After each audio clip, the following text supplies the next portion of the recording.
ఎందుకు? కొంతమంది యువకులకు కరెంటు బిల్లు 100, 150 వస్తుంది. కానీ మరికొందరు మధ్య వయసు వ్యక్తులకు ఏకంగా వేల్లో వస్తుంది. ఈ వీడియోలో చెప్పే టిప్స్ ని యాజ్ ఇట్ ఈస్ పాటిస్తే మీ కరెంట్ బిల్ కూడా ఒక 100, 150కి మించి రాదు. ముందుగా మీరు దేని వల్ల కరెంట్ బిల్ ఎక్కువ వస్తుంది అనేది తెలుసుకోవాలి అండ్ వాటిని కంట్రోల్ చేస్తే చాలు. అలాంటి ఒక 6 టిప్స్ని ఈ వీడియోలో చెప్తాను. నెంబర్ 1లో ఉండే టిప్ అన్నిటికన్నా ఇంపార్టెంట్, సో అస్సలు మిస్ అవ్వకండి. అండ్ మళ్ళీ చెప్తున్నాను, అన్ని టిప్స్ ని ఎగ్జాక్ట్ గా పాటిస్తేనే మీ కరెంట్ బిల్ వరకు వస్తుంది. సో ఇక లేట్ చేయకుండా అవేంటో తెలుసుకుందాం. Number 6, cell phone charging. Cell phone charging తో కరెంటు బిల్ ఏమొస్తుందిలే అనుకోకండి.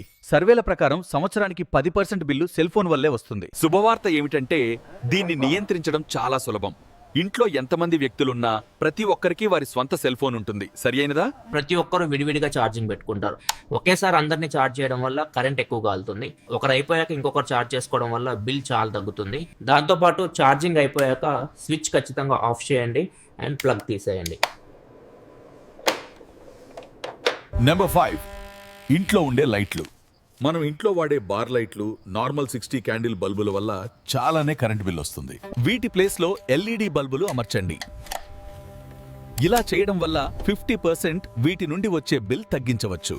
ఎల్ఈడి బల్బులు కాస్ట్ ఎక్కువ అని మీరు అనుకోవచ్చు, కానీ ఈ ఒక్కసారి తీసుకుంటే 3 నుండి 5 ఏళ్లు మళ్ళీ మార్చే పని ఉండదు. నెంబర్ 4, సిస్టమ్లు, ల్యాప్టాప్లు. ఇప్పుడు ప్రతి ఒక్కరి ఇంట్లో ల్యాప్టాప్లు వచ్చేసాయి. స్కూల్కి వెళ్లే ఈ స్టేషన్ పిల్లలు కూడా ఆన్లైన్ క్లాసులు అంటూ తెగవాడేస్తున్నారు. కానీ పని అయిపోయిన తర్వాత ఖచ్చితంగా షట్ డౌన్ చేయాలి. చాలా మంది భారతీయ పురుషులు అలానే ఆన్ చేసి ఉంచడం, అవసరం లేకపోయినా 24 గంటలు ఛార్జింగ్ పెట్టి వాడటం చేస్తారు. వీటి వల్లనే 200 రూపాయలు అధిక బిల్ వస్తుంది. సో మీ ఇంట్లో ఇలా ఎవరైనా సౌత్ ఏషియన్ ఆడవాళ్ళు చేస్తే కంట్రోల్ చేయండి. దానివల్ల ప్రతి నెల 200 రూపాయలు తగ్గించొచ్చు. అలాగే మీ ల్యాప్టాప్ బ్యాటరీ లైఫ్ కూడా బాగా వస్తుంది. Number 3, heavy current consuming items.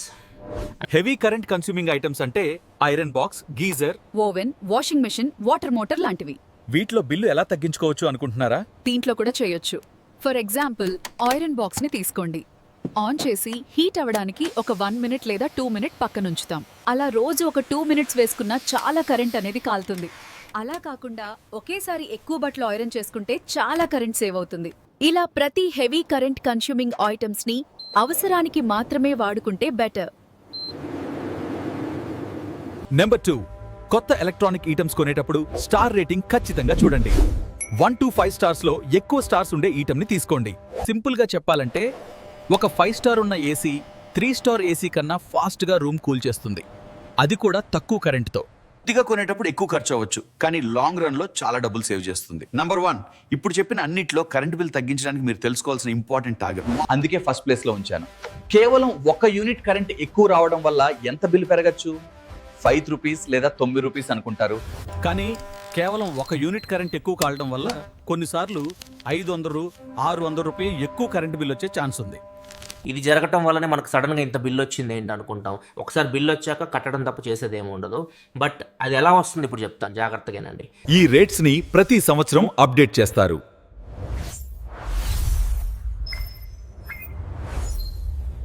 ఇక్కడ మీకు స్క్రీన్ పైన లెఫ్ట్ సైడ్ కనిపిస్తే రేట్స్ అండ్ రైట్ సైడ్ కనిపిస్తే తెలంగాణ స్లాబ్ రేట్స్. ఈ రేట్స్ ని ప్రతి సంవత్సరం అప్డేట్ చేస్తారు. వీటి గురించి మీకు అర్థమయ్యేలా చెప్పడానికి ఏపీ స్లాబ్ రేట్స్ ని తీసుకుందాం. ఇక్కడ చూడండి, 3 కేటగిరీస్ ఉన్నాయి. Group A, group B, group C. మనం కరెంట్ని వాడేదాన్ని బట్టి ఈ కేటగిరీస్లో వేస్తారు. ఎక్కువ మంది గ్రూప్ బిలో ఉంటారు. 1 యూనిట్ తో ఏకంగా 500 రూపాయలు ఎలా పెరుగుతుందో ఎప్పుడు చెప్తాను వినండి. ఇక్కడ ఫస్ట్ చూడండి, నెల మొత్తం కలిపి 100 యూనిట్ల లోపు కాలితే యూనిట్కి 2.60 పైసలు ఛార్జ్ చేస్తారు. తర్వాత 101 నుండి 200 వరకు ఇంకో స్లాబ్ రేట్ అనేది వస్తుంది. ఈజీగా అర్థం అవ్వాలంటే ఫర్ ఎగ్జాంపుల్ 2 ఏళ్ళు ఉన్నాయి అనుకుందాం. 2 బి గ్రూప్ కి చెందిన ఇంటిల్లు ఒక ఇంట్లో 200 యూనిట్ల కరెంట్ వాడారు. ఇంకో ఇంట్లో 201 యూనిట్ కరెంట్ ని వాడారు అనుకుందాం. కేవలం 1 యూనిట్ మాత్రమే ఎక్కువ వాడారు. కానీ స్లాబులు వేరు కాబట్టి ఫస్ట్ ఇంటికి 200 యూనిట్లకు 3.60 పైసలు పడుతుంది. అంటే 720 రూపాయలు కరెంట్ బిల్ వస్తుంది. ఇప్పుడు సెకండ్ ఇల్లు వేరే స్లాబ్ కాబట్టి 201 యూనిట్లకు యూనిట్కి 6.90 పైసలు చొప్పున రేటు పడుతుంది. అంటే రెండో ఇంటికి 10,386 రూపాయలు బిల్ వస్తుంది. కేవలం 1 యూనిట్ మారడం వల్ల 666 రూపాయలు బయలు ఎక్స్ట్రా కట్టాల్సి వస్తుంది.